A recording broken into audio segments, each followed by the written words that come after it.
I was at Whale and Dolphin Stadium at the time. They needed 2 trainers, so myself and trainer Jeff Heimerman were called down to St Louis Stadium. When we got there, Kanduke, big male killer whale, was in a harness with the crane connected to it. They said, Kanduke is doing really bad right now. He's listening to one side. He might be dying right now.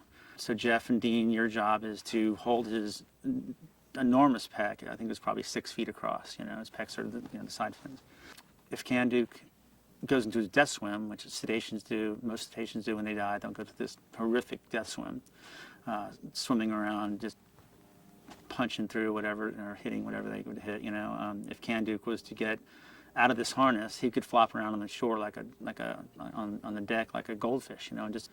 So that's why they had him in the giant harness with his 4 ropes. If he starts doing that, I want everybody to back off except for the 4 guys that are holding the harness. And we're like, okay. So Jeff and I are holding his pec, trying to keep him from listing to one side.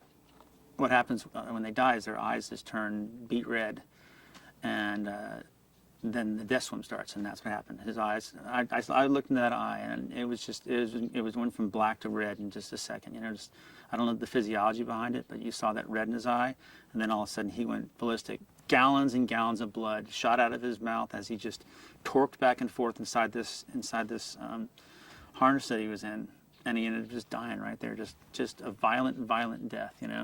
Years later, it was found out that he died from encephalitis, which is a mosquito-borne disease that was going through Florida at the time. Wouldn't have happened to a killer whale in his natural environment. Wouldn't be surface resting in a tropical environment where there's mosquitoes. So he died because he was at SeaWorld of Florida, surface resting, and getting bit by a mosquito. Just to see that happen, it was horrific. It was just absolutely horrible. It was hard to see. It was hard to see.